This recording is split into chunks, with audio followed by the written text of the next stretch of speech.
afternoon, evening, morning, depending on where you're at on the island of Misfit Toys. It's Dreadnought Ryan, and since it is 2023, I'm going to start doing some more shows than what I've done before. I've been able to release some videos, and one new series that I'm looking to do is all about why we love toys. And for my first guest, I thought bring on one of my very good friends. We with us together, you almost want to call us the East-West connection, except for I'm on the East Coast and he's on the West Coast. He's in Canada, I'm in the US. But he is your hookup. He is the man. He is Toy Connections. He's Toy Connection Ken. Welcome to the island, sir. Thanks for bringing me back. Always a pleasure, and always have a good time here. Let's put it that way. So, yeah, You put out some great videos, Ken. I love watching your history of your reviews. I know you just put out a recent one on getting started with collecting, what you should and shouldn't do. So, folks out there, if you haven't checked out Ken's channel, it will be listed in the description of the video. But please go out, give Toy Connection a watch, a subscription, and a thumbs up. hey, on that note, your recent Tiger Force video, and I know you did a trifecta of videos that day, but your Tiger Force one is getting a bit of a spike, relative to the size of the channel. So be proud of what you've done here as well, because you just do what you like, and it happens to get results. Well, thank you very much. I figured putting out some quick videos instead of big productions or live streams can sometimes be less daunting, and it fits more into my schedule than trying to figure out when to do something live. So, but again, this is the new series I want to invite my friends on, just to talk about why we love toys. I mean, we can be collectors of anything that's out there. It can be vehicles, it can be stamps, it can be coins. I mean, some people collect knives if they're chefs, wrestling figures, action figures, comic books, movies, nerd culture itself, Funko Pops. All of these things are what a lot of us collect, but you and I, we love toys. Is it because we didn't grow out of childhood? Are we trying to recapture something from childhood? Or is there something more deeper that's caused us to go and collect toys? So, the big, vague question out there, Ken, is why do you love toys so much? We were fortunate to grow up in a time of infinite options, color, deregulation of advertising a child's toy via a cartoon series, a comic book. I guess the comic book was never really regulated to the same degree, but in the early 80s, they took out that regulation. And that's what greenlighted Masters of the Universe and G.I. Joe, Real American Hero, those kinds of shows. And I think that that era we grew up in was that perfect mesh of an innocent time where a lot of heroes were brought to light, a lot of timeless characters. They had their heyday, they had their ups, they had their downs. Now they've got 4 decades worth of history, and we want to kind of preserve that history because there's so many good memories for it. And for me personally, like if generations after us latch on to what we love, it just gives that a greater life. Like maybe it sounds really preachy, but I kind of look at this hobby as like something that it better go beyond me. When I'm old with dentures, when I'm in my grave, this hobby better still be going on. And that's why like there's some polarizing aspects about Disney era Star Wars and the live action Transformers, but at least it has a life. You know what I mean? And at least it's still carrying on. So I don't know. Why we love toys, there's an organic attraction factor that we feel towards it. But we also want to spread the greatness of it to make sure that others are experiencing what we're experiencing. The blissful nature of it. Did that answer your question? I kind of went really long-winded there. So Hey, it's whatever that makes you love them. I completely agree with you. Being a child in the 80s, at least in the states where I came from, we came out of the oil crisis of the 70s into the Reagan era, which was in the early 80s very patriotic here in the States. You had Stallone, you had Schwarzenegger, you had Magnum PI, you had the A-Team, you had all of these action star heroes coming out, and then you had toy lines that had some of those same features. So G.I. Joe, um, Star Wars. For me, initially when I was a smaller kid, it was Adventure People. Um, Great Fisher Price toys that allowed you to play real life people. One other thing that we had that kids today don't is we only had a couple hours in the afternoon during the week where we could watch cartoons, either in the morning or in the afternoon after school, and then Saturday, where kids today have everything on demand. You want to watch a specific movie, you can go and find it on, on demand or streaming services, different things like that. But in the 80s, we had limited time, as far at least I did, to watch cartoons or shows that I liked. So play became a big part of it. Imagination, imaginative play. I was also an only child until I was 12, and I lived on a 4-lane highway, and I didn't Hmm. have any kids around me because I was surrounded by older people. So for me, when I would get home from school, my dad worked third shift, so he would be sleeping. Toys were my world. And, that's what I always wanted. That's what I was drawn to because, as you just said, it's imagination. They were my substitute friends because everybody else was either at school or I would have friends come over, family friends, different things on the weekends to spend the night, but we would always play toys. Did you ever get out of collecting? You mean just collecting anything in general? No. If it's anything in general, no. I stayed with toys all the way till I was probably 17. Maybe I was even 18. From 18 to 20, I got into like this pseudo rock music era where I was trying to collect a lot of the CDs. Like, I wanted best of Van Halen, best of U2, best of Metallica. I wanted all that, right? And that was just to catch up with another side of pop culture, right? But rock music and toys, as you know from the Transformers '86 movie, rock music and toys have a place together. Um, 20 years old, not quite 21, suddenly I decided I'm going to collect Transformers. And that's where it really began for me, was December of 2002. I decided I was going to become a toy collector because I realized that I'd aged into adulthood to some degree. And I wanted the stuff for display value rather than play, not value, but display ability rather than playability. And that just sort of never ended, right? Now here we are in the early part of 2023, and it's still going. The handful of Transformers I wanted boomed into something I never expected.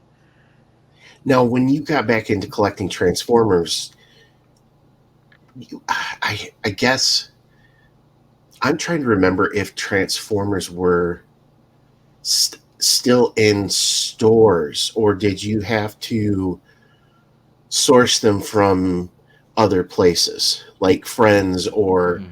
trade groups or different things like that?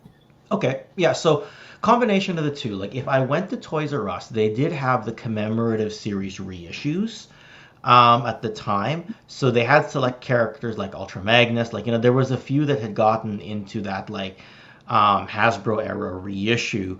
And they all said made in China rather than made in Japan, which is how you could tell them apart from the originals. And then the boutique shops that were in my area carried Japanese imports of reissues as well, and some would be the same characters that you would see at Toys R Us, and some would be other characters. And then, of course, stuff other characters either didn't get reissued for a long time or never got reissued at all, and that's when you would source them online or source them through friends or source them through boutique stores, like very specialty type shops. So combination of all the above factors, really. But if you wanted to accelerate your acceleration, accelerate your collection quickly, you were not going to be able to wait for the reissues. You had to do a combination of all the above. So there you go. Wow, that's awesome. Got me back into it. As stupid as it sounds, they were Universal monsters. It's They fine. were Yeah. robotic statues. So it was Wolfman, Yep. Mm-hmm. Frankenstein, Mm-hmm. Frankenstein's bride, and Yep. Dracula. Dracula. Yep. And I brought those home to, which was my girlfriend at the time. It's my wife now, and she's like, "Well, those are cool." And I'm like, "Oh, this is okay for me to buy." I think I was 23 at the time. I got out like just before high school. Mm-hmm. I remember I got the X-19 jet, the Oh GI yeah. Joe jet, probably 89, Yep, the 90. Phantom. Yep. And I remember my grandmother. She's like, "I'm going to take you to Kmart, buy whatever you want for Christmas," and I'm like, "That's what I want." My first Joe jet was the Sky Striker. My last was the X-19, and my mom got pissed at me. She's like, "Why are you buying toys? You need to grow up." Um, so I was kind of shamed into giving up my toys when I really didn't want to. Um, then I tried like trading cards and different stuff, but that really didn't, You would have float been my boat too 12, much. 13 at the time, right? Yeah, You kind of, for yes, yeah. 14, I think 13, 14. Okay. Okay. But it sucked, because I didn't want to stop. And I remember if we did go into stores, I would always do that, pass through the toy aisle just to kind of see what was cool. But when my wife was like, these are kind of cool, and I'm like, oh, really? And then Jack's Pacific's WWE and San Francisco Toy Yep. Company came out Original with the original San Francisco toy WCW. makers, those guys? OSFTM? Yes. Well, Yes. they came out with those WCW figures, and Yep. I remember seeing those in like a Walmart or something, and I'm like, these are the coolest things I've ever seen. Yep. And then the They were just a WWE little ones, smaller than the LJN ones and made of a slightly different material, right? But you could right? kind of make it work. You could kind of make it work. But they had, like the action features, and you could get all of, and it was when the NWO had just started, and it's like, this is cool. And then the Attitude Era. So then I started collecting those wrestling figures. And then that went on for a couple of years. And then we bought a house. And then it's like, you kind of move out of wrestling because we'd moved out of the Attitude Era into um, Ruthless Ruthless aggression. Aggression or something. Yeah, ruthless aggression. And so I just kind of put it on the back burner. And then when we had our son, that gave me reason to go back into toy shopping again. And then he's the one that got me really back into it.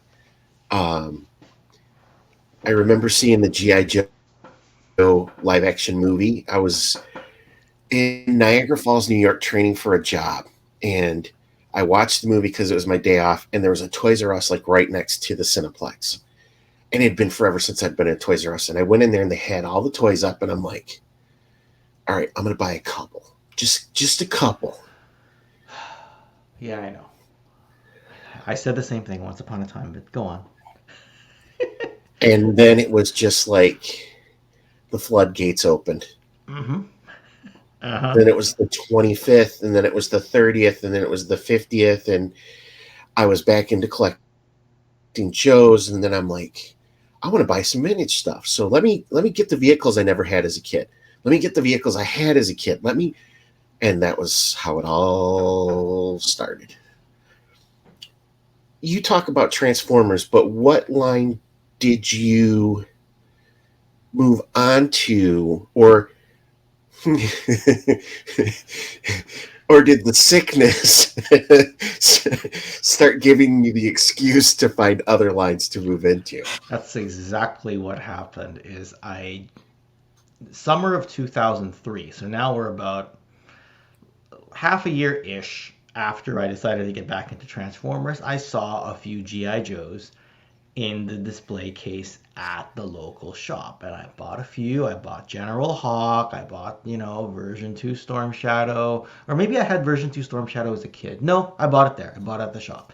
And then I realized I'm going to do Joe's sparingly. I'm just going to get a few from the cartoon, and then that didn't blow up big. Right around 2006, I'm watching the cartoon again, and I'm going to Toy Traders, which is a little further. Like that one's not down the road anymore. That one's closer to not quite an hour away. They had a lot of Joes. You've seen the tour Yeah. of Toy Traders that I've done, right? Yeah. So just Amazing place. love to bring you here, right? And he's got some for sale, and I buy a bunch, and then I never really took off. And then around 2019, 2018, 19. I start really getting into it. I start joining the Facebook groups. And you know, your mileage will vary on your experience on Facebook groups. You can have really toxic experiences or you can make some really good friends and all avenues in between. Started going to toy shows that, you know, and started focusing more on Joe's. I'd been to toy shows before that, but I wasn't as focused on Joe's. And then the whole black major red laser custom craze got to me, and then before I know it I was army building, and then I was adminning, you know, GI Joe and Canadian toy groups and starting my own toy groups, and then eventually I just kept going on Joe's. And the thing about Joe's was this: I could always find friends to collect Transformers with. I could never find somebody else who was into Joe's. And you've always said it's about the people. From 2003, when I bought my first Joe as an adult, till 2018, I did not make any friends in the G.I. Joe space at all. Yep. Everyone I knew was Marvel Legends, Transformers, maybe a little bit of Star Wars.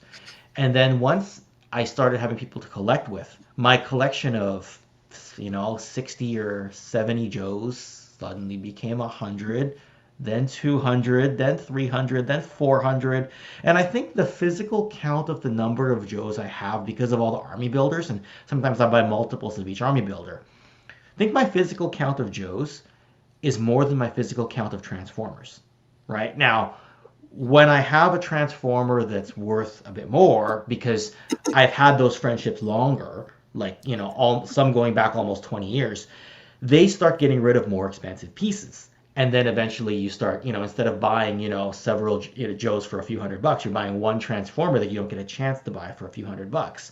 Just 2.5 hours ago, picked this up from my best friend well, my best local friend's house, Jeff. This is Sonic Bomber from the 1990 Transformers Zone series, appeared in the One Shot um, episode. Right, he's part of a trio called the Big Powered Set. You can see the three characters there: Die Atlas, Road Caesar, and Sonic Bomber. This guy all merged into one. This was Jeff's spare. He bought this from Japan like more than 2 years ago for his own collection. The pandemic shut everything down. He found another one in the US that with a slightly better box than this. And this is not a bad box.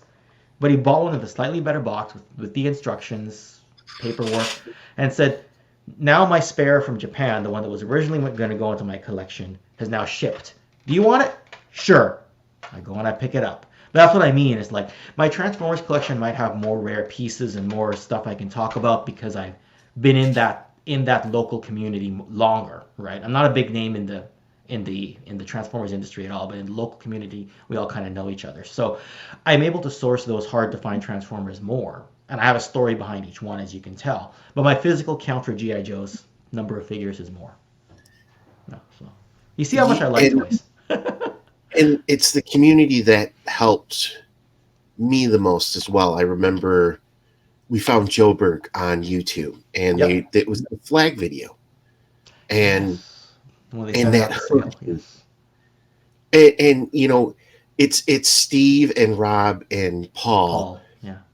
and Steve's laying down next to his flag, and they're talking about playing with toys, and I'm like, okay, I don't have to feel dirty for collecting toys. Like, I can fly my Toy Freak flag. And then I found HCC 78 and then Form BX 257 Kevin. Yeah. And then, you know, you just comment on the videos. And then I found out, Joe Berg had a podcast. What's on Joe Mind had a podcast. And then I hooked up with, you know, Chris McLeod. I found him, and they were doing the Full Oh, Force from Full podcast, Force. Yeah. which was tied into What's on Joe Mind. And then I found out his tank, and it opened the door to the community as a whole. And that's, I think, really helped me not to feel bad about collecting toys again or to hide it. Um, and I've hoped I passed that along to my son. I mean, he's 16 and he still picks up wrestling figures because he's collected wrestling figures since he was like 3. And, you know, and he's not ashamed to say, yeah, I collect wrestling figures because I like certain guys and these figures are awesome. And, you know, he has a display set up for him. And, you know, he's it's not the dirty secret anymore. Like you don't have to close the door to the room of your collection and hope that your friends who are not in the circle don't kind of look at you and go, you have a lot of toys, but you're an adult. So, and of course, I've met you, I've met Zazel, we've, Phil, Adam, the guys from, Toy Kind of Mood. I've been able to interact with all these people, Ron Rudat, Sergeant Slaughter, Mark things, Mark Pennington, Mark Pennington, yes. Carson. I've met people I never thought would be possible. Mm-hmm. And it's all through toys Mm-hmm. and the community. Look at the trail of experiences we're leaving behind, right? There's the Gazes and the Matthew Comstocks and all the people you mentioned and the Hanses of the world that we're all getting to know, getting to be friends with. And we can all be like, remember that streamathon where Ken got the Kendar figure and then Ryan got the Signed Slaughter merch, right? And Yes. Hans's thing arrived late and he opened the wrong one, right? Like, and I don't know, right? Like, just to even put the two streamathons together, right? And have all our friends from that. Like, I mean, when I first thought about streamathon, I was like, oh, it's going to be hard to sit for 6 hours. But then it was 6 hours of this. It was 6 hours of sitting through your favorite movie with your favorite people was kind of what it felt like. Yeah. That's what it felt like, right? And it's funny as, Gaz, Hans, Matthew Comstock, I'd met through Joburg.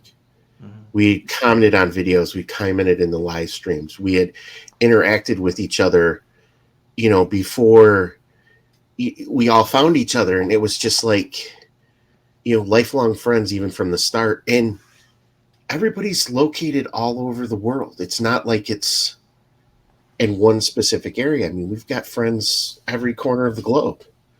I know.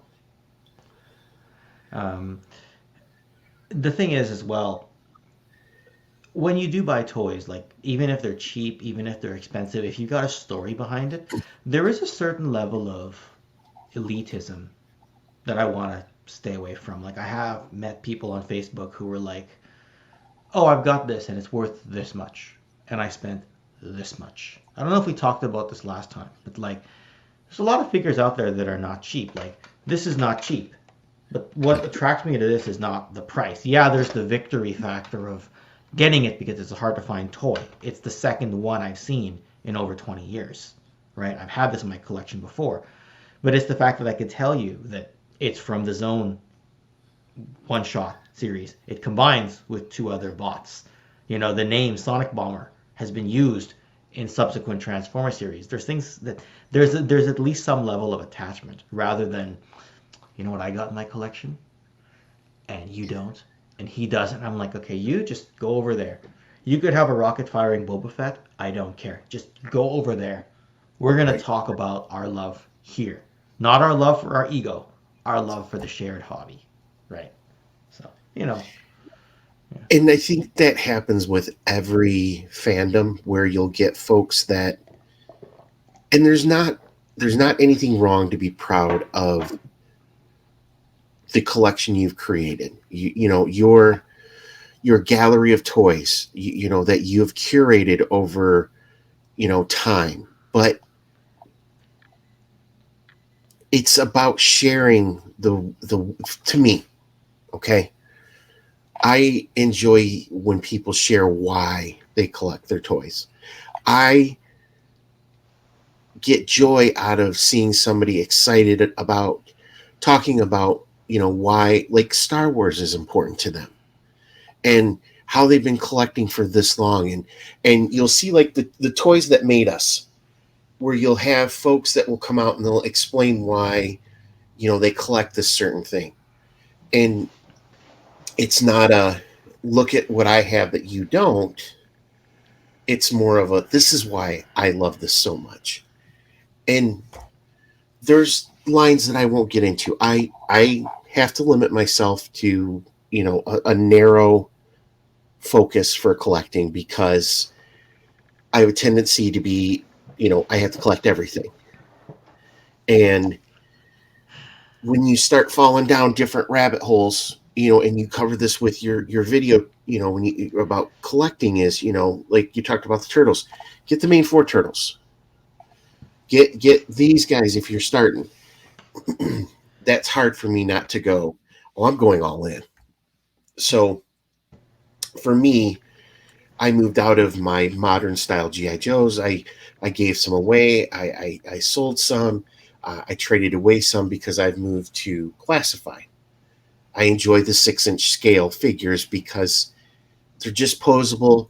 I can do toy photography with them. It's fun for me. I can do Yeah. my dios, Yep. customs, different things like that.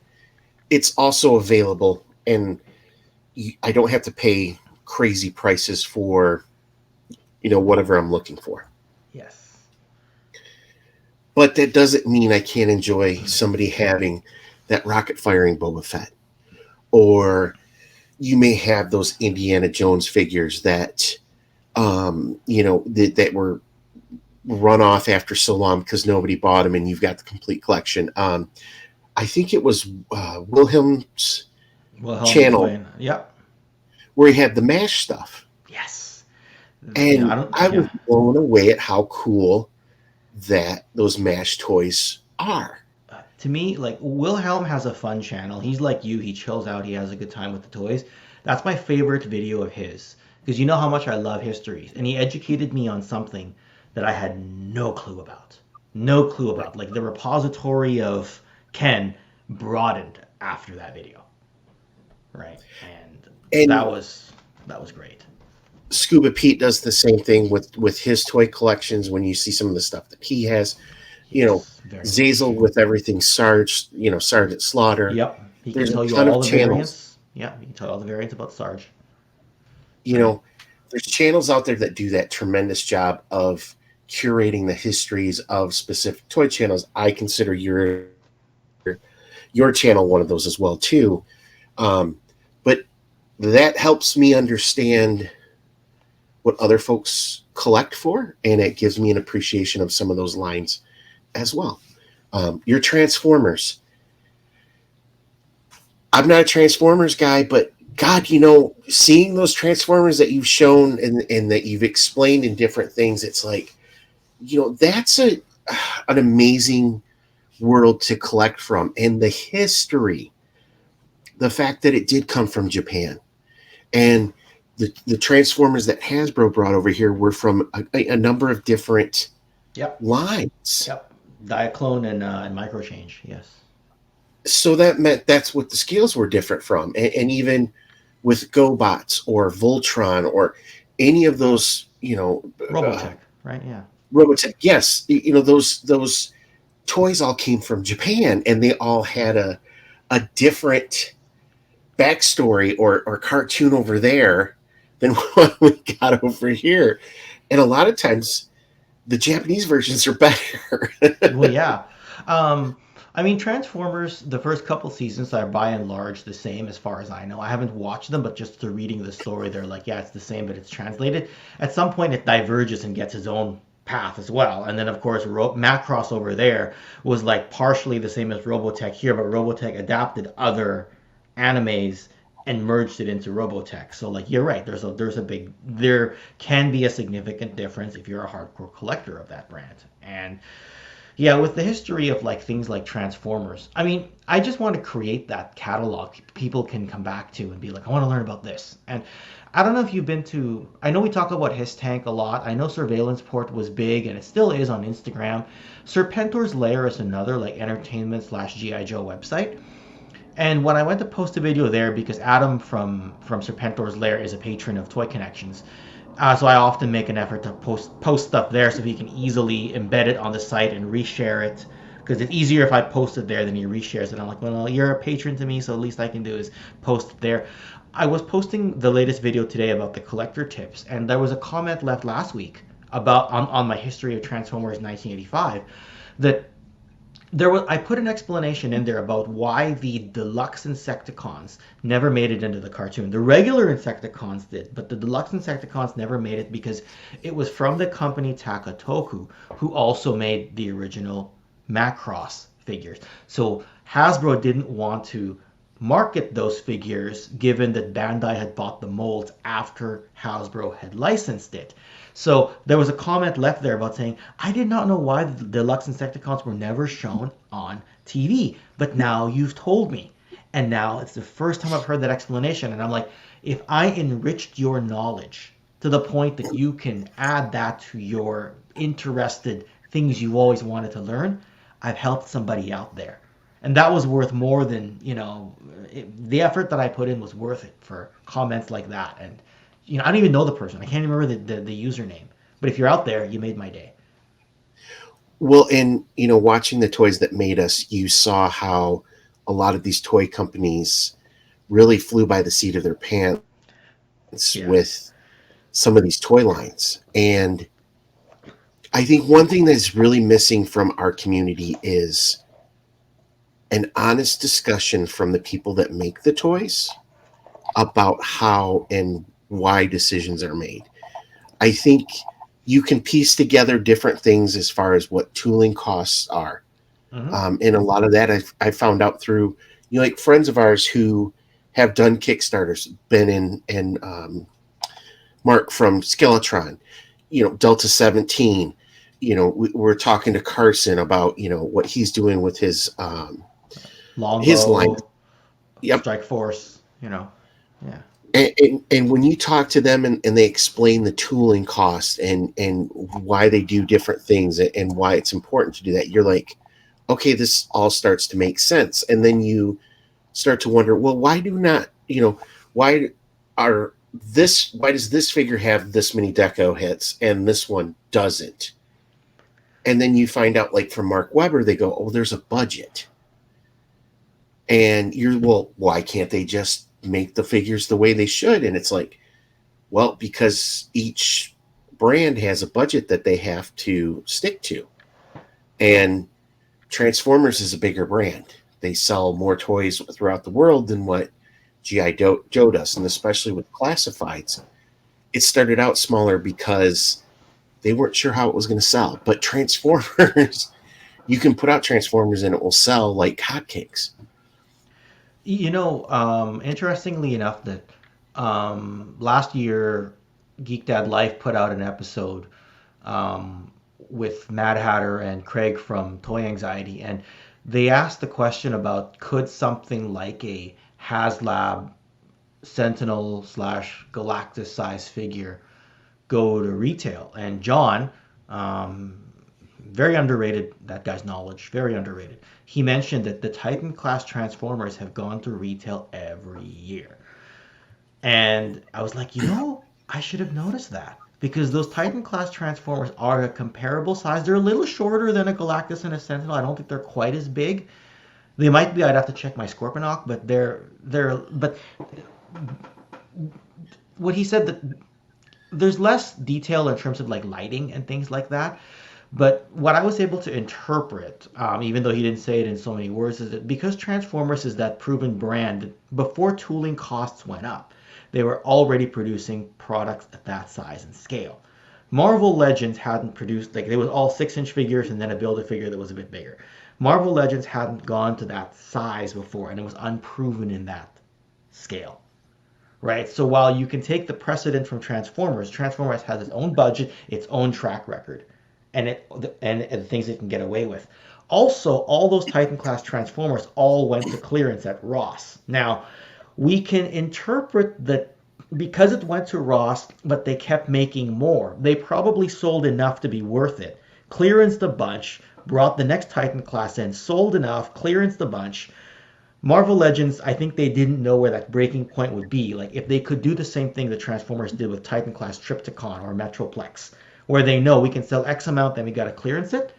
They might have done it at mass retail. Maybe it's a big box. Like it's a bigger box than most Titan class Transformers. When I look at the Sentinel compared to my Titan class Transformers, but I don't think they know Marvel Legends where that breaking point is. You know what I'm trying to say? Like it's And I think with Transformers, what we have to look at is worldwide sales, worldwide appeal. Yep. because the Asian markets are now so important because of the growth in China, You have a larger middle class. They have money now to spend. And even if you look at, like, Steve from Joburg's done some, tours of the Philippines, different, when he was in China, and he would go to toy stores. They always had Transformer stuff there, whether it would be third party, whether it be Hasbro.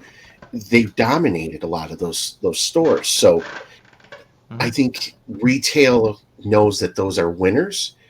And the other thing I wonder too is, because Hasbro owns that license, the margins are probably better for those retailers as well. Well, also you got to think, right? If you know from history a Titan class transformer is going to sell X, and you know it's enough before it goes to clearance, you know you made enough money. Imagine trying to convince your licensor, Disney, we can do this as well. It's untested, but we think we can do it. What's Disney going to say? No, don't take the risk. What's your least risk method? We can Kickstarter it. Yeah, it's not great. It's not great optics for a company that size to Kickstarter it. But if that's the way you're going to get past Disney, oh well. Would you rather have the product or not have it? Right. Well, and Toys R Us is gone from the States. You're And right. if there was You're one right. toy chain, because you guys have Toys R Us in Canada, That's right. you have Toys R Us in the States, those big items go to Toys R Us and Yes. they get those MOQs they need Yes. and they can sell them there. And when Transformers started doing their Titan class stuff, Toys R Us was still a thing. So it's easier to keep doing the Titan class Transformers that are yay big. Whereas if you're just going to start a Marvel Legends massive size item and there's no Toys R Us to roll it out, that adds to your risk profile, especially since you haven't put an item that size at mass retail before. Okay, you've opened my mind up a little bit as to why they do this. I'm still not crazy about the Kickstarter model, but And I backed them before, so must not hate it that much, right? So, and Toys R Us, their planograms didn't change over as fast as what a Walmart or a Target does here in the States. mm, Target, especially Target, Walmart, they'll do quarterly turnover for their planograms because they want that new product to come in, because it's about volume sales. They want to turn and burn as much as they can because they're a discount type retailer. mm-hmm. Where Toys R Us can sit on a Galactus, or they can sit on, a Sentinel, and for 6 months, and have collectors come in and buy them. I mean, they had layaway and different things like that people could do that from. One thing I will say that's nice about the Kickstarter type, um, system that Mattel and Hasbro are using now, is I don't have to fight scalpers for the Yep. items at the retail store. Yep. I don't have to worry about my Target getting in 3 items, and I hate to say it, but either somebody working there or they know somebody tells them that they're there. They come in, they buy all 3 of them, and they don't get restocked. And then that person's, selling them for 3 times the amount on eBay. Where at least this way, I know I can get what I wanted. That's true. That's a good point. Yeah, yeah, right. Because when some of the stuff goes to Ross at clearance, what happens? Somebody goes and they buy out 6 of them. And then they wait till the price goes up because inevitably the market will catch up again and say, "Ooh, I wanted to get into that and I got to get the older one." What are they going to do? They're going to scalp it. Or they'll sit on it long enough that the price rebounds, which if someone sits on it long enough, I don't have as much of a problem. I've done it. I don't grab 6 and then wait 2 years for it to go up in price. I grab one and I decide later what I'm going to do with it. And maybe it goes up and sell it. Maybe I open the box and I put it in my collection. But yeah, you're right. It eliminates that whole thought process altogether. Right.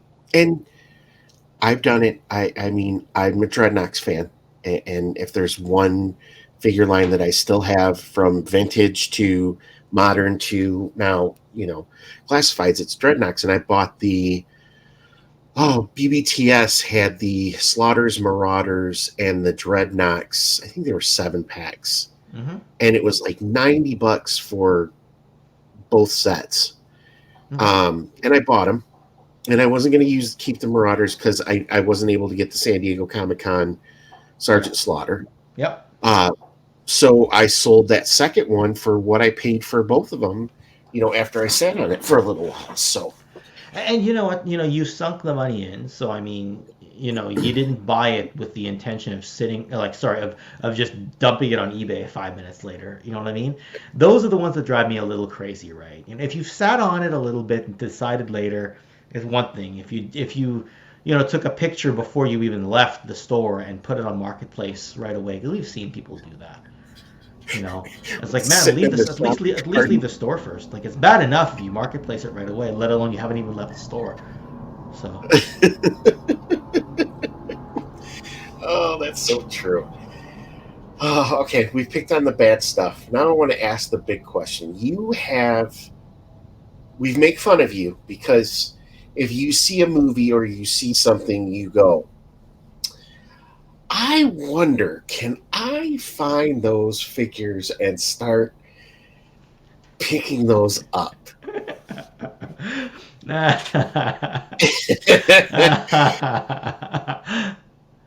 Is there a line out there that you're not into yet?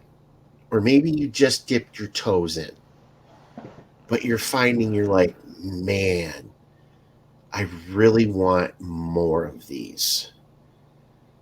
And what is it? there's a few. Visionaries is definitely one of them. I think that is the most underrated franchise relative to its potential among the brands that were advertised to us. Like Mask, maybe you'd agree or disagree, is a little underrated, but it's not hugely underrated. You know what I mean? Like Mask had a potential like this, and it hit the potential like this. You know what I mean? Like it made the passing grade. It had 4 years worth of lines, 2 years worth of cartoons, and Matt Tracker made his way into G.I. Joe. It tells you that by some ad hoc way, it still accomplished its goal to some degree. Visionaries, the potential was out here, and it accomplished this. That's how I feel about Visionaries. It's that underdog line. But I could say that about so many lines, right? I've been debating whether I want to get into vintage Masters of the Universe because I don't really have a true vintage collection. I mean, I have a piece here and a piece there, but the leg bands drive me a little crazy. But our friend Adam has shown us some nice fixes you can do on the leg bands, which is tempting me a little bit. But Masters is a deep hole, right? Like, mind you, can I really say I haven't gotten into Masters? I have the modern classics collection. I've got, you know, 50 or 60 pieces from that. Technically, I have a Masters of the Universe collection. So I'm not sure. I guess I'd have to say Visionaries would be that line. But again, Adam is sending me a couple pieces. So, that black hole's going to open up. Thundercats to some degree, but that's a small cast.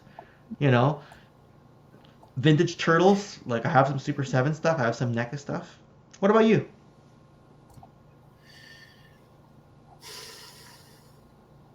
There was a thing called Sky Commanders. I don't know if you I remember had them. one. The zip line. That would The zip be line. yes. That and Mask would probably be the two items or lines I should say that I would probably be tempted to get back into. Um, but with Mask, because of the rubber tires, because of some of the different parts, because they are vintage, you can't play with them. And for me, I have to be able to at least play with my toys. Fair enough. Um, you know, Dylan, I think, was probably 8 or 9 at the time, and he had a snow day. And I've told the story before, but he's like, "Dad, can I take your snow joes outside?" And I'm like, "No, no, these are collectibles. Do you understand?" And then I'm like, Screw it. "He's asking me to play with GI Joe." And then finally I stopped and I'm like, "Buddy, go ahead and play with them." And he's like, "I won't lose anything, Dad. I promise." I said, "Like, if you do, I don't care. I can go on eBay and I can find the piece that is missing." And we went outside and we played GI Joe in the snow, for like almost a couple hours till it was like, "Okay, buddy, we're cold. We need to go in." And seeing him play with toys through kids' eyes was just absolutely amazing. I love how you embrace So, it because I played. My son put Lego tanks together and asked challenged his box of Transformers to a fight, and I was going to be the box of Transformers. We had fun, but there's times when I'm tired and I can't give it my all. Like I'm 80%, 70% there, but if I'm tired, I can't give it my all to the same degree as a kid. So hearing you say that is making me think like, could I give that extra 10 or 20% when it's playtime? Just to cherish the moment a little more, and whether it's a couple hours like you and your kid had, whether it's 15 to 30 minutes, they're not going to get yeah. that time back, right? I can get my toys back, I can't get that time back. No, and he's a big wrestling fan, so we used to go to, it was called the Michigan Wrestling Alliance. It was in the back of a flea market, and it look, it's there's independent wrestling, okay, and then there's like PWG, and there's GCW, and then okay, it was down here. These guys probably didn't get paid anything, but to a 7, 8, 9 year old kid, it was like he was at WrestleMania, and they were free. They were free shows, and we would go and the flea market that we went to. They had a guy who had his own vintage toy store, and then we'd go and we'd look at wrestling figures, and he would pick up a couple different wrestling figures, and it was our time. And then we'd go home, and we'd have to set up the matches, and then we'd have to wrestle. And I've never had so much fun just again playing like a kid. Well, your son's like your best friend, it seems like. So He's close, yeah. yeah, it's kind of I nice. didn't have a close relationship with my dad. I'm not saying my dad was a bad guy. He did the best that he could. But he was raised different than how I'm raising my son, and I want him to know it's okay to play with your kids and be silly and do silly things, and Mhm. not have to Yeah, be an adult all the look, I didn't get the closest with my dad until I was in my mid late teens already because we didn't get the time when I was small. But we got the time when there were junior memberships at the golf course and he would golf with me every week. And that time is actually more important. Like the 2 year span, we were golfing most weekends. I mean, obviously it rains some weekends, you can't, but then in the summertime, you're golfing 3, 4 times a week together, right? So you're making up for that time. It's great, right? And I'm trying to like I've got those memories with my boy, but a lot of times I'm tired from everything else. And I kind of yeah. feel like he's still ready to go. We've been playing for 20 or 30 minutes, and I'm like, kid, I'm tapped out already. I got chores to do. And at least I give him that. Like, I'm still proud that I was able to give him 20, 30 minutes here and there. But at the same time, I know he's good for another hour, right? And he grabs the remote control and he sits on the couch, and I know he'd rather be playing with his dad. And I'm like, at least you've got the TV, but I still want to give him a little bit more than I have been. I guess striving for improvement is good, but You know what? hearing the bond you have with your son is heartwarming. If it's 10 minutes, Ken, it's 10 minutes. It doesn't matter how long it is. It's just doing it. And like I said, my dad worked third shift, so he had to sleep during the day, and then he would work all night long, and he still would take me to school. He'd pick me up till I was old enough to get off the bus and walked home. So it's not so much that he didn't want to spend time. It's just as an adult and as a father, sometimes you have to sacrifice that time with your kids because you got dad stuff you got to do. You got to make sure work's done, and this is taken care of. You got to cook dinner. And so, yeah, no, dude, I completely understand it. Anytime you get to spend with them is worth it. Don't ever feel like that. No, they'll remember that time. The hardest I have is when I'm filming for the YouTube stuff. Like, I think he's on the couch watching TV, so he's okay. So I pull out the studio box and I start setting everything up, and it takes me several minutes. Then he's like, "Hey, Dad, let's play." And I'm like, now I feel conflicted because I'm set up, I'm good to go. I'd like to take a bunch of photos, but if I do 20 or 30 minutes of photos, that's 20 or 30 minutes I can't play with you. If I Right. tear it down, And then I'm already set up now. What do I do? Like that's the hardest for me. At least if I'm tired, I know I'm tired, but it almost feels like I'm doing something unnecessary, and I could be spending the time with him. But I also thought he was doing something else. I always struggle with that. Like that happened just last week, you know. So I was But I yeah, think it's good for your it's good for your son to see that you have something that you enjoy and you it's put true. the maximum effort into it. And that's a Yeah. life lesson right there. To quote the great Ron Swanson from Parks and Rec, don't half-ass two things, whole-ass one thing. Fair enough. And So if it's he your did, he did. I didn't even realize he paid attention. He's like, "Can you say that subscribe thing?" I'm like, "What subscribe thing?" The thing at the end of the thing that you talk. I'm like, "Which one?" Well, just say the thing you say. I'm like, "What? Which one?" The that thing I say at the end of the video where I say subscribe if you already haven't, press that like video to spread this video to more viewers and share it with your friends. Otherwise, I'll see you again soon with some more of my favorite toys. He's like, yeah, that thing. I'm like, I didn't think you were even paying attention. And it's not yeah, like we put it on the TV. I'm sometimes listening back to the quality of it on my phone or something, and he hears it, and he yep. hears his own like kitty YouTube stuff on Minecraft saying subscribe, and he hears me do the same thing in this space. So there is that little connection, And he's not going to watch Toy Histories, but he finds that little thing I do at the end to be pretty cool on each But you video. don't know. You don't know. Maybe he will. Maybe in 5 or 6 years he'll go, "Damn, my dad was a really cool guy," and he'll appreciate it. Hope so. It's we don't know until you do. So my son surprises me every day with the stuff he remembers. Yeah, and So he does bowling. Like I know you mentioned he can't do contact sports, but he's really passionate about bowling. And there's at least one other sport you said he does. he I plays forget which. golf. He Oh, golfs with golf. his Okay. grandparents. So Oh, okay. So you understand the whole golf thing because I grew up on golf as a teenager. yep. Right, I played on the golf team at school. I was always on kind of the B squad, like on kind of the, like I could play, but I was a serviceable golfer. I wasn't great. And then eventually I got a little bit better. And then, yeah, I love golfing. I love the pastime of it. Yeah, him and my stepdad, Papa Jesse, they go golfing with my mom, and they just have a ball.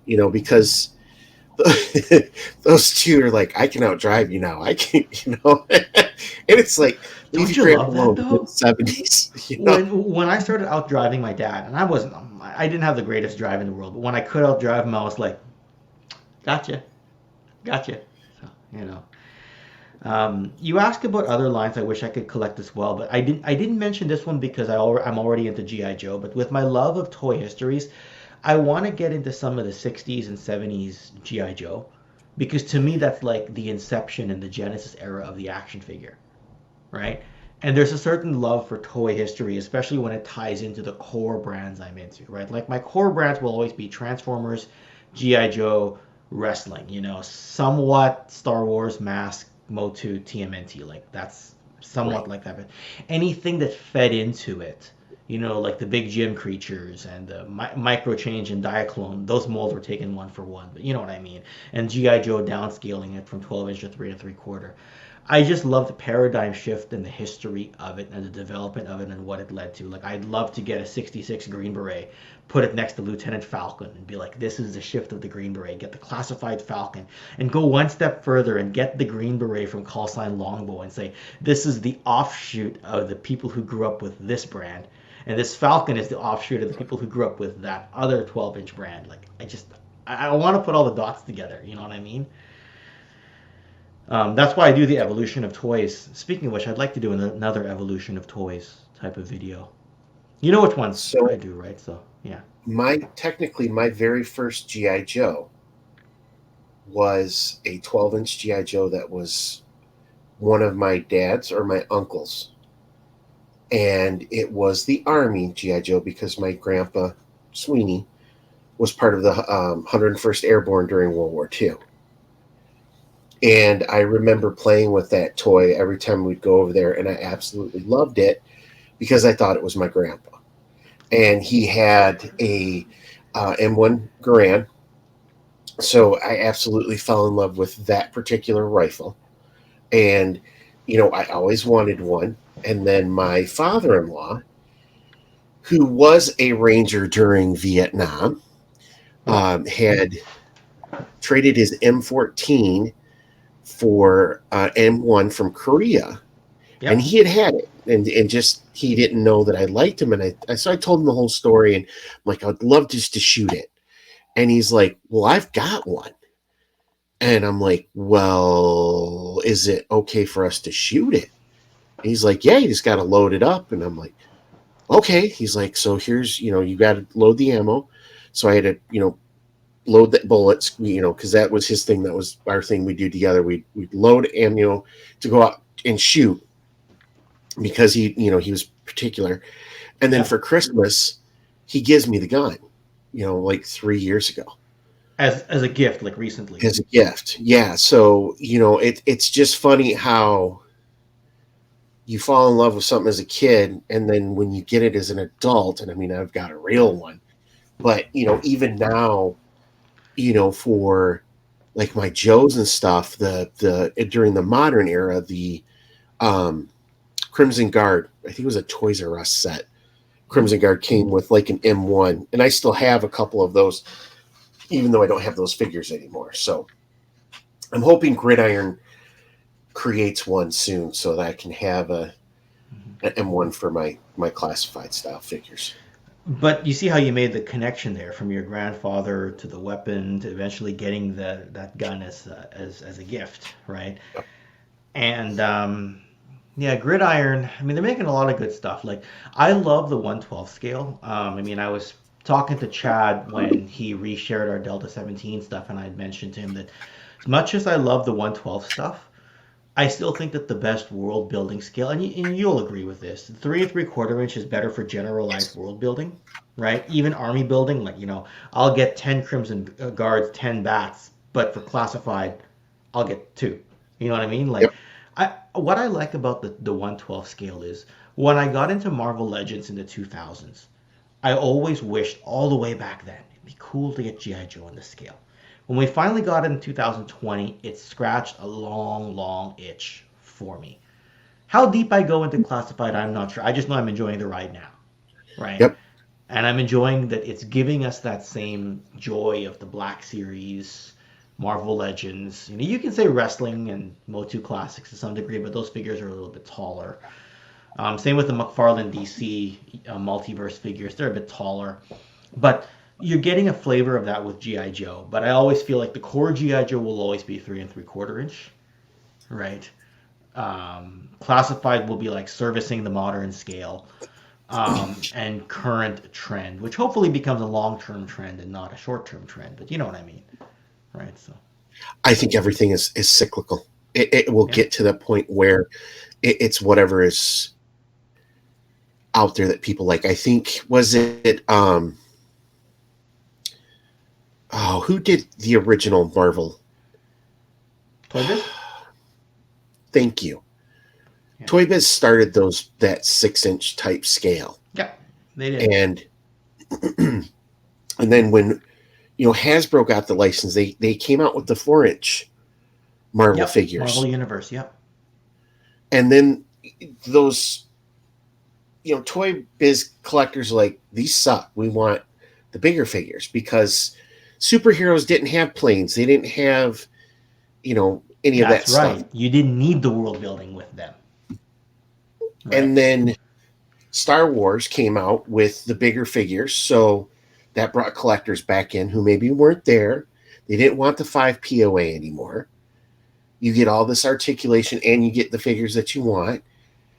And joke with classified, you know, it's doing as well as it's doing now because it opened the door to those other collectors who are either Marvel or Star Wars or they collect those bigger SH Figure Arts, Mezco. That scale is perfect for them. But vehicles, vehicles were always what separated Joe from the rest of those toy lines. Vehicles, play sets, army builder options. You can do it, but it's harder to display 10 Cobra infantry and 10 bats and 10 alley vipers with classified than it is to do it with 3 3/4. Well, in the room you put up 10, you can put up 40 That's just it. of the 3 3/4 or That's just 4 inch it. scale. And on a shelf, that's much more impressive.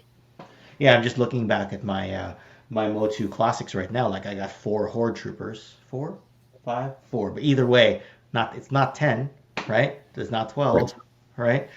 My NECA foot soldiers, I got 3 of them, right? It's different than getting the smaller ones. So, I mean, like you've got the Tiger Force Ram cycle. It looks like you've got there with Duke on it next to you. Is that what's there next to your arm, right? So you can have a level of world building, but good luck getting a Phantom X19 like that. You Yeah, you're know, not. good luck. Good luck getting a Night Raven at that scale. Like, look how big his tank's already gonna be. Right. And But I love my classifieds. I love that Gridiron's done the jump pack. I like the snippet of world building we're getting, right? But I know where the core Joe lies, right? I mean, look. But I mean, I say all this, but look at the paradigm shift. Like vintage Transformers here, modern Transformers here. Like take the same thing, real American Hero O-ring, classified. If you were gonna right, do the same thing, right? but So a dragonfly, a tomahawk, a sky striker, a rattler, the night raven, the Joe base, a terror drone, Terradrome all of especially. these different things, the defiant, the Oh, USS flag. Rolling I mean, Thunder. It just goes on. I'd be such amazing toys to play with. Oh yeah. Star Wars, the Millennium Falcon, the X-wing, the TIE fighter.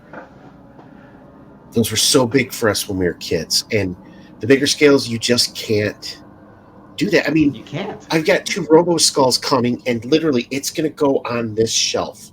That's going to be 2 Robo Skulls, and it's done. Yeah, I I know. hope. I know. Oh wait, are you gonna keep both? Oh yeah. Okay, because in order to not have that problem, or at least to reduce it, my buddy what did the all-in package and asked me if I wanted the special editions. I'll be keeping the special edition Robo Skull, and then put together my own pledge of just getting a bunch of figures, right? And we got Skeledrones already. So you're keeping both, so more power to you. I'll just be keeping the one. I'll be keeping the special edition one, which doesn't Well, drop till next summer, thanks to your update video a few days ago. yes, and even with classifieds, I have one his tank, one, and I'm hoping that the next vehicle is a Thunder Machine, and then I'll probably be done with Vehicles. that scale of vehicle because I just don't have the room for it. And what else can they do? I mean, there was the rumor of the Dragonfly, but I mean that'd be like almost 3 feet long. What are you going to do with that? You can get away with a vamp, maybe an awe striker, but again, you're limited on world. We're grateful for the world building capabilities that we get, but Right. like when I play with my classified figures, I play with them like they're Marvel Legends, not like their original 3 3/4. So Yep. anyway, yeah. Gosh, there's so much we can unpack just in this part of the discussion, um, in of itself. Goodness, where was I gonna go with that? I'm not even sure anymore. It doesn't matter. I'm just having fun here, just being candid. You know, you know. Well, and that's what we should be as toy collectors. I think these are all things I think we're all worried about. I mean, $300 for a his tank's a lot of money to come up with. Was it like $600 for um, Galactus or no? Oh shoot, Galvatron. Right, I No, think was. Unicron. Yeah, Unicron after like tax was $600. I mean, that's a lot of money to put down. Galactus I think was 350. That's just a lot of money to invest in one item. Mm-hmm. With that being said, though, if it's something you want, buy it. If it's something, It's hard to stop yourself when you really want yeah, it. but if you don't need it, then don't feel you have to buy it because everybody else is. I was getting that way with the Hiss tank. Remember that? I messaged you like as we got closer to the end of the campaign. I kept bugging you and Gaz. I'm like, God, Am I gonna feel bad if I pull my pledge? And eventually, my buddy messaged me and said, "Hey, do you want the tactician and the female driver?" And I'm like, "Yeah, yeah, I do." And so I'm gonna technically get pieces from the his tank, even if I'm not gonna get the full experience. Still gonna Right. get a few pieces from it. So he doesn't want two of the four figures on there, so they go to me. I was gonna get a Sky Striker, even though I don't collect that scale. I have no reason to collect that scale. I Mhm. don't need it. It would just sit in the box. But I felt I needed to support the brand, and eventually, when it hit the goal, I'm like, okay, I can back out. And then I'm You sitting there you going, did it the other way for me on the his tank. yeah. But then I'm sitting there afterwards. I'm like, I should have never have done that because I don't collect this, and I felt like I needed to because folks are like, we've got to back You this, and felt your it's like, obligation as a fan, and also that didn't back until the last day, I remember, and then it took off like a rocket, right?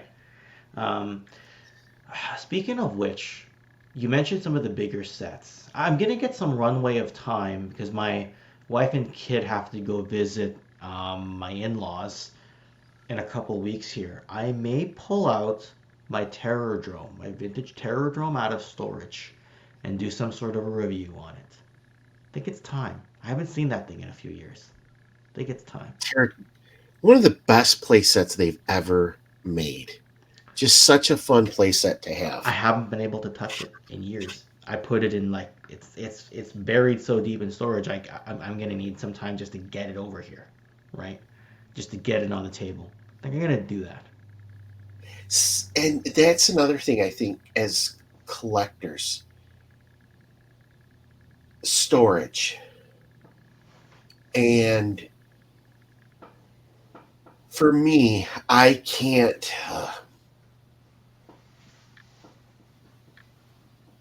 I struggled with my collecting where I didn't have enough room for everything. So I would get the eBay high from winning the bid or winning the lot, get the figure, open it, take all the stuff, put it in the plastic bag, write on the plastic bag what it is, and then put it away.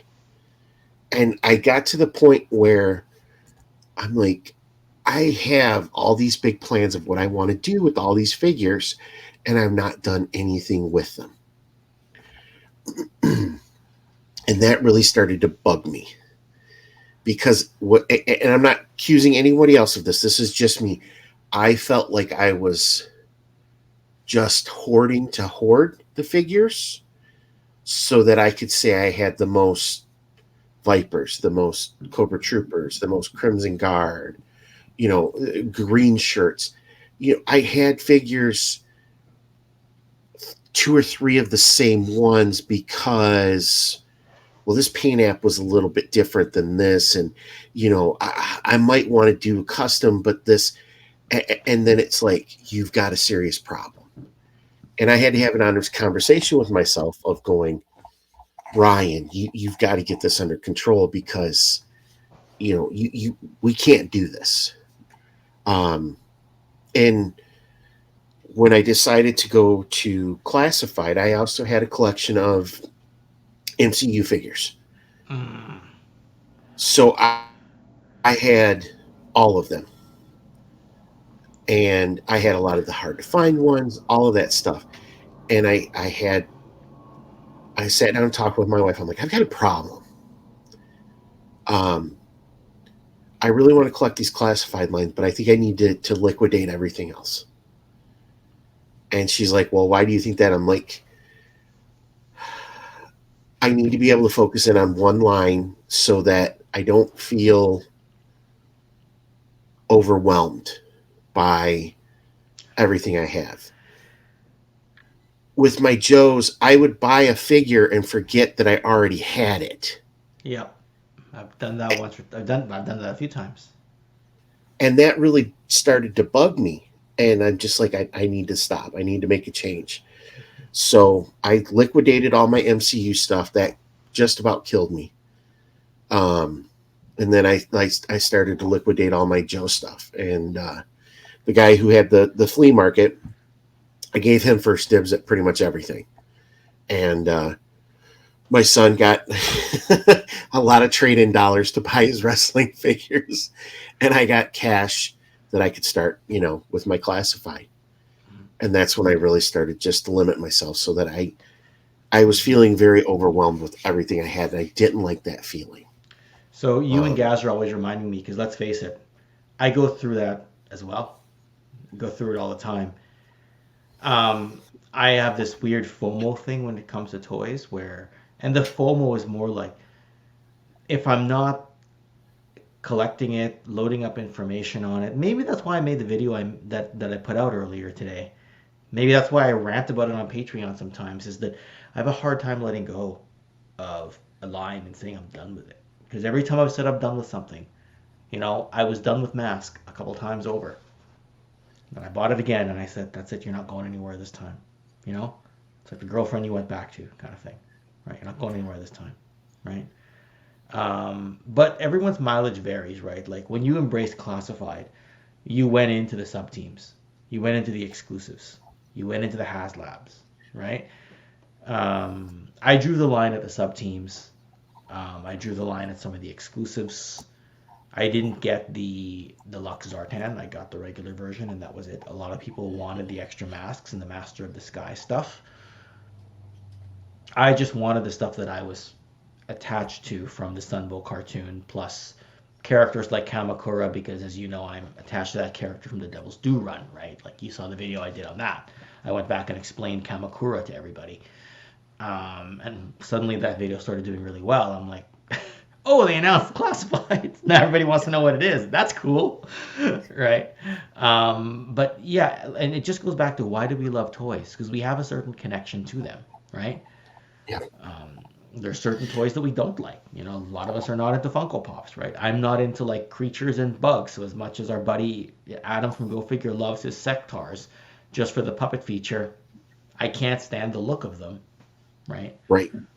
Very Um, cool line, though. I will say I had a Very cool Sectar. concept, yes. Very, very, absolutely cool line. But yes, hey, my sickness is still here. I mean, you know, Yeah, yeah. The tower goes. I didn't realize it went that high, but I see. You must have a high ceiling. So yeah. Well, when you've got to have one to open, one mitten box, because that's your sickness. That's like the his tank. I'm struggling. Going, well, do I open the figures? Do I want to leave them mint, or can I? I'm struggling with that. I'm Like struggling with that that for the Sky OCD Stri- kicks. for the Sky Striker. I know I will leave Ace carded because I have a loose one over there, but I'm struggling as well. What do I do? Right. So But those cards look so nice, I know. and the part of it is, if you're not going to either display or play with it, why open the cards? I know. But I gotta put Ripcord with the rest of my Night Force. Yeah. You Well, see I this? got I need a lot yeah, of Tiger. alcohol to open up Ripcord. Yeah, well, Tiger Force, Outback, that got me started into the rest of them. I was never a Tiger Force fan or a Python Patrol fan when I was growing up. I Mm, just didn't care for that sub team, and then you get one, and you're like, I need to get the other I ones know. now too, because When I saw Outback at Toys R Us, I sat there and I held it for a long time. Right. it's an amazing figure. It is an absolute gorgeous figure, but it's rough. Uh, That's right. He but wasn't part of your review, right? pardon? So he wasn't part of your review on the Tiger Force. So No, I already did the review. I got him and oh, on the the bat. the bat Yeah, you did first. that. Yeah. That's right. Because you did him earlier. That's why. That's why you didn't review him on on the or did you? Did you? Yeah, I'm trying to remember if you showed him on the Greater Tiger Force review or not. yeah, I did. I put him with the group. I have to group them together now Yeah. Okay. Right. because Okay. it's actually I like that sub team now. They've Mm-hmm. grown on me, Mm-hmm. and then with Night Force and all of that coming out, and Oh yeah, it's coming. Marauders. yep. Mm-hmm. So Anyway, it's gonna be a slippery slope for me too. very. Let me ask you this: is there a toy line you regret getting into? I got a little too deep into modern wrestling, I don't regret getting into it. But there's certain characters that in AEW that just left after a short time. And I'm like, why do I have that figure? Why do I need Stu Grayson? Why do I need, you know, Frankie Kazarian? Some of the modern wrestlers when I don't watch Raw every week. Like, yeah, I love Drew McIntyre and I love Roman Reigns. Fiend's pretty cool, so I'm glad I got him. Why did I get John Morrison? Right? Yeah. Why did I get? I don't know. There's just so many that, and I'm like, that shelf space is gonna go to Super 7 TMNT. So I'm gonna put a few of those away, purge them for a lower cost than they're worth, and I'm gonna make room for things that matter more. With figures, I try to display as much as I can. I understand playsets, you can't really display them, and it becomes a matter of would you rather have it or would you rather not have it, right? And in my case, usually I'd rather just have it. Yeah. Try, I know. I mean, at one time, Ken, I had 7 Sky Strikers, See, there you go. and 3 of them were in box, never opened because I just had to have them. The Joe base, and then I had to get it complete. So I had to find every last missing little piece, and Hmm. once I completed it, then I had it. And then it's like, okay, what's Look, next? look, my Rolling Thunder is sort of displayed. It's inside its box there, and you can see like part of the box. But like my flag, my Terradrome, my 83 headquarters, not on display. Where But I'm can you still put them? happy. Well, I'm still happy to have them. My G1 Fortress Maximus, my G1 Grand Maximus, and my Earthrise Scorponok, not on display. My Mask Boulder Hill, not on display. I just rather have them, and I think a time will come to Right. do a photo op of them where I can appreciate them for short spurts of time, like when I did a video on the flag. I did like a 7 minute video about less than 2 years ago now on the flag, and that gave me my moment with it, you know?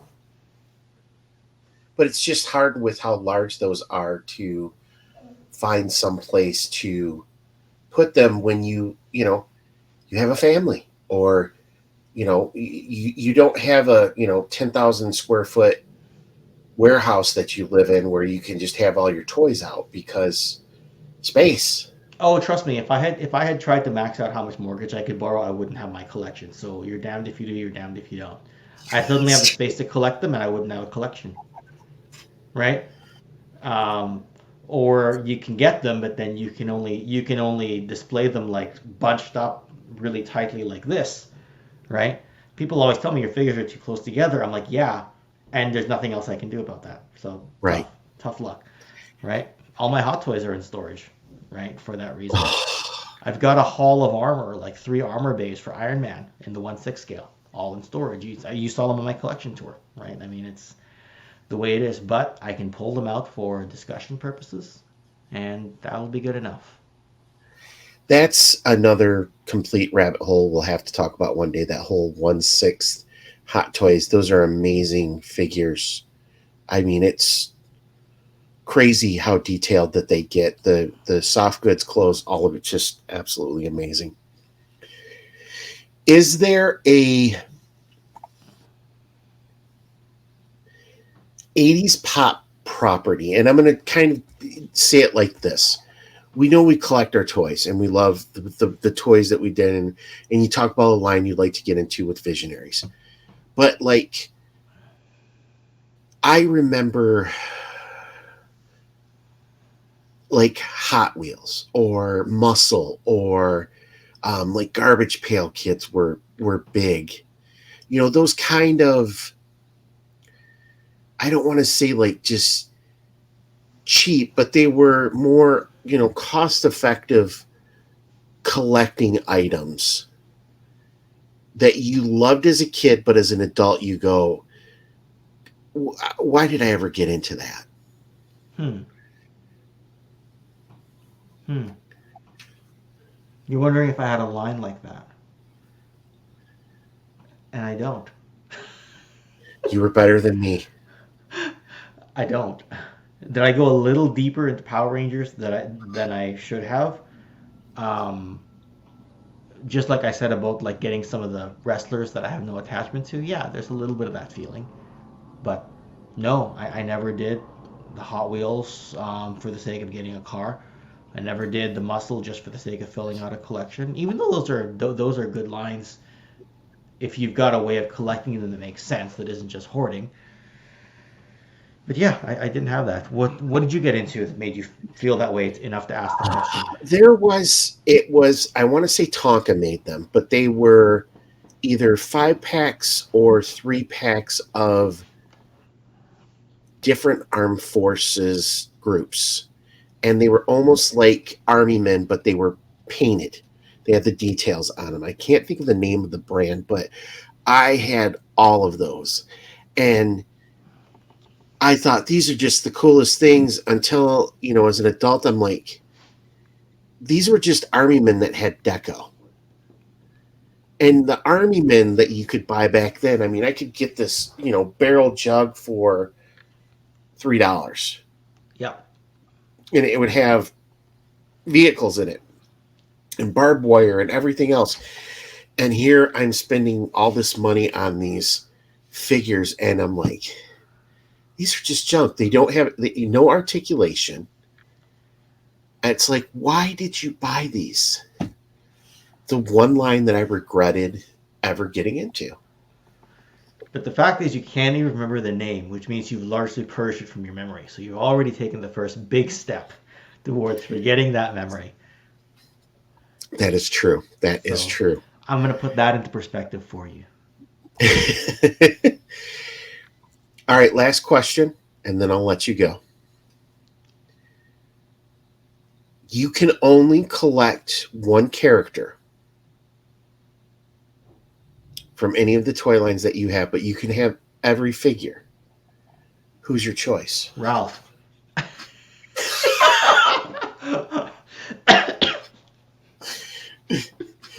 Oh God, that was a No, good one. Ralph. It's just because you're making me choose. Um, Not counting stuffed animals, so Snoopy doesn't count because we're talking toys, No, action figures toy here. action figure. Do you want to know what the funniest part is? You asked me this, and I'll tell you when we're more about the list when we're done here and we're just saying goodbye. But I'm actually in the middle of a top 10 countdown list. I think I told you about it, where best 80s heroes in toys and cartoon. And I kind of picked one person from each major line and one crossover star who technically crossed over more lines. So he can count as two. So I'm not sure, but if I'm allowed to have more, grudgingly the answer, it's I'm looking at Bret Hart there, but it's not him. Because with Bret Hart, if I can't have the toy, I can buy the shades, I can buy a title, I can buy 8x10. I'm gonna go with Optimus Prime. I figured that would be who you'd pick. But you see how it wasn't a default easy answer? And I'll tell you Right. why. The Diaclone that I've talked about before, that was the genesis of what made everything possible for Transformers. That Diaclone made all this Yep. possible. Right? You know what I'm talking about, right? Yep. The Diaclone in the box, right? I can get it if you want the viewers at home to see it. But it would be Optimus Prime because if someone said you can only keep one figure and you got to start the rest of your collection over, that Diaclone Battle Convoy would be it. Which that is the Japanese version, ladies and gentlemen. That literally started it all. It Yeah. is. You can go onto YouTube and you can look up the commercials for Diaclone, Mm-hmm. and just seeing how they portray how they it was almost play motion at that point. What they Yes. did with a lot of those commercials, it was awesome. Yes. Now I'm not going to yank the figure down, but I realized that because I was working on another video, you can see it right there. It's beautiful. You see how the trailer says Diaclone and not an Autobot symbol. You see the two drivers. Right. There's supposed to be three drivers. I've got two of them. At the time I did my first video, I had none of the drivers. You see how basically the cab is just Optimus, but you see how the box is very different from a Transformer box, right? Yep. There's some accessories in the trailer, and the roller inside is a different color, a slightly different color. But this enabled everything for Transformers. If I'm valuing the history of toys, this is what made robots, modern robots, what they are today in the toy space, right? That is the Transformers equivalent of the 1964 Action Soldier. Yeah, that's more like early 80s, but you know what I mean, right? So my camera lost focus for a second, but gonna give it a chance to get back into focus. No? But then you also had Peter Cullen, who voiced Optimus in the cartoon And gave him that we got life. to watch here in Mm-hmm. North America. Mm-hmm. And Yes. that added that extra dimension to that Bam. particular character. And that was a non-sentient robot, hence the drivers. That's why that Diaclone Battle Convoy, the precursor to Optimus, it would allow me, like, I could not get rid of that because the first time I saw it was the first year I started collecting Transformers. I was a third-year university student, right? And I could not afford it. And in November of 2021, 18 and a half years later, I saw it, I bought it. And my friend Jeff, who sold me this was the one who found me the. Actually, he was the one who found it for me, and he found those two extra drivers. So I still need the third driver, but that's okay because um, we're getting there. We're getting there. So For me, it's easy. It's Zartan, and I've I already was have. gonna ask you, but then I realized that the answer is obvious. So yeah. For whatever reason, when that figure came out, the color changing feature was awesome. His file card, I don't know why, but he just always. I connected with that particular character, and I don't know why. He wasn't good. He wasn't evil. He was just who he was, and he was not, unapologetic for being that way. Yeah. Um, and I just, it Dreadnought for life. Mm-hmm. But Okay, then that's why it's important to you, right? was there a toy Yeah. that you Sorry. purchased that made you emotional?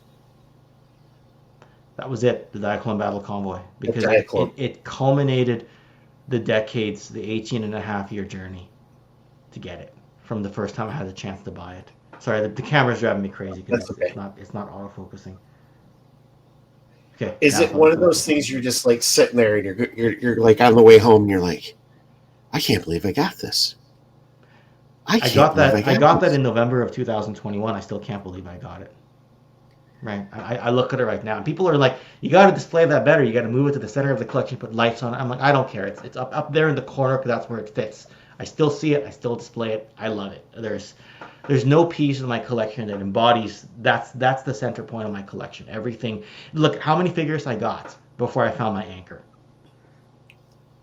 December of 2002 to November of 2021. Right. So really, it's 19 years since I started collecting, but a little less since I had the chance to buy it for the first time, and that was the second chance I got to buy one. And For mine, it's when I completed, it was 2011, and I completed my killer whale, and I had four of the veins that were unbroken. oh, those veins are always broken.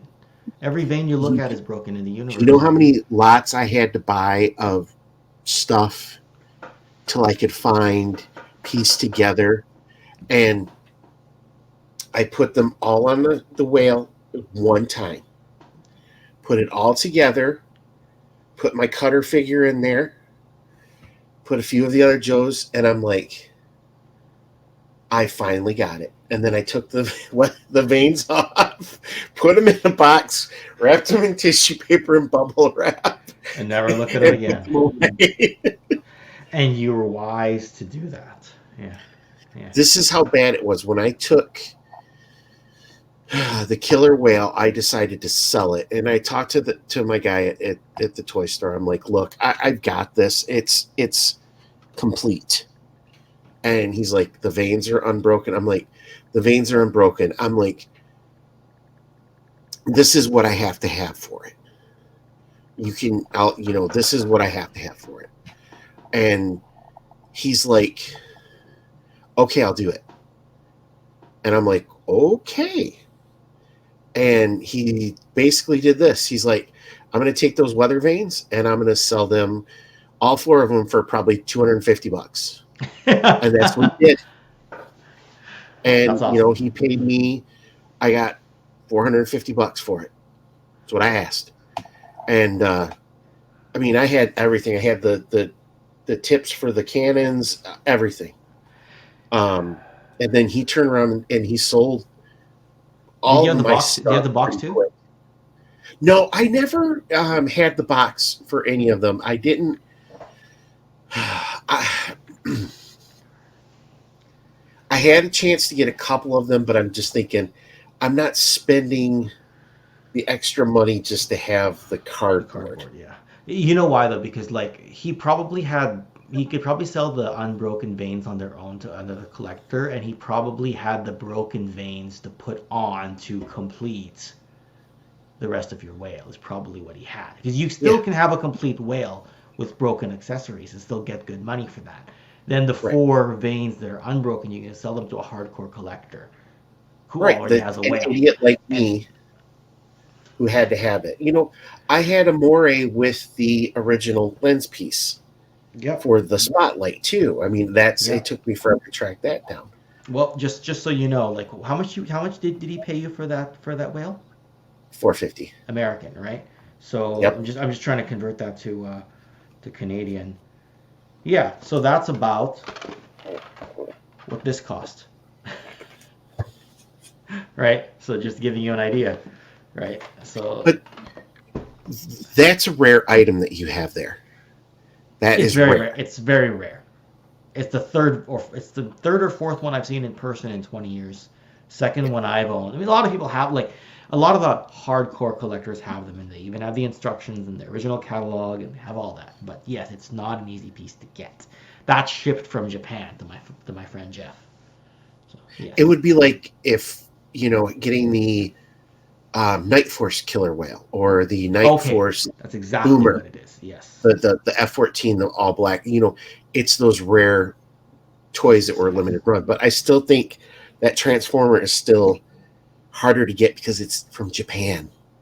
It was never So released here, right? It was released in no, Japan in 1990, literally, right? so Never even had a European release. So yeah. Anyway. Sorry.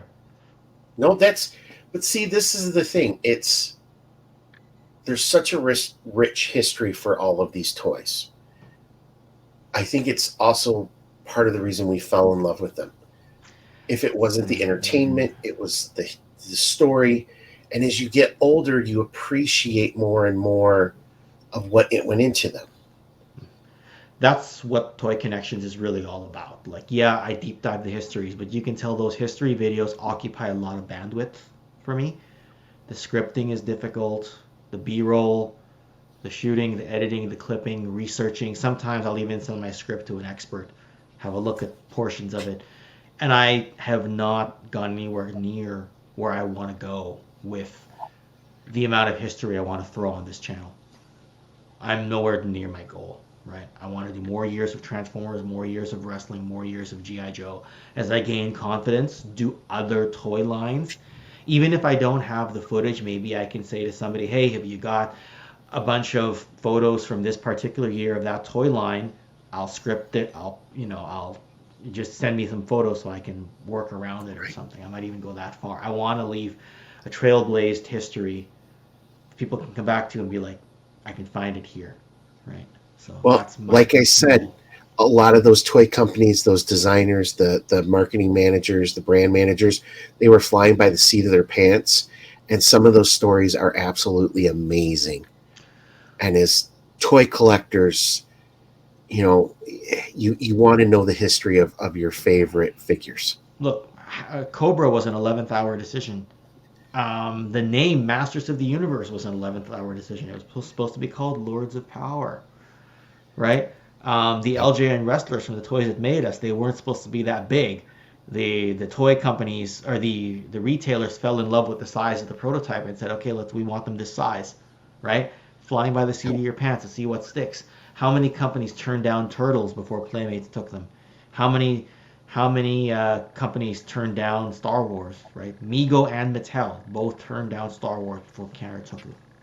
So, right? So they were Amazing. flying by the seat of their pants. So, anyway. So, Well, thank you, my friend. You are the first guest in Why We Love Toys. So I want to give you just a couple moments to plug your channel. Tell us what's up and coming. I know you've got a ton of stuff out there. You've been putting out a lot of stuff, but let's just fill everybody in on what's coming down the pipe and where they can find you. Now, I always strive to improve a little bit, right? Like I'm forever never a master of toys, not Transformers, not GI Joe, not wrestling. Always be a student of the game, as they is that what Triple H calls himself, student of the game, or he just called I'm himself the the game? game. The game. Okay, well, whoever says student of the game, right? I'll always be an apprentice in the toy space. Always trying to learn about stuff I'm not an expert on. So Toy Connections is really meant for the histories, comparisons, countdown lists, but countdown lists and histories with some first-hand experience and passion. So you can find me at Toy Connections, spelled like that on the screen. I'm on Instagram, I'm on Twitter, I'm on Facebook. Come look for my weekly TKO podcasts. Ryan's been on there a bunch of times. Ryan has done some voiceover work for at least the desert classified slash gridiron figure. You did a voiceover for that. You might do voiceovers again in the future for me. And just find me, go through the catalog, see what you like, see what you don't like. You're welcome on the channel anytime, people, whoever's listening out there. So yeah, but thanks for having me on, and I'll be happy to come back whenever you need me, buddy. Absolutely a pleasure. Again, I want to thank you for joining us. Thank the audience for stopping by. I want to say thank you to everyone who's recently subscribed, and then the subscribers who've been with me for this whole time. Never in my wildest dreams did I think I would ever get past 5 people. But you guys continue to just absolutely amaze me. You are all absolute legends. Um, Thank you for all the kind words in the comments. Let me know what toys you loved and why you loved them. And if you're interested, hit me up on Instagram. It's Dreadnought underscore Ryan. You can find me on Facebook. Hit me up on YouTube. I'm happy to talk to people about the toys that they love and why they're into collecting. Thank you again to everyone. Thank you to Ken. I'm going to put all the links for Ken's channel, his social media in the description, as well as mine. And you guys all have a wonderful evening, day, or morning, depending on what corner of the island you're on. Talk to you all soon. Thanks.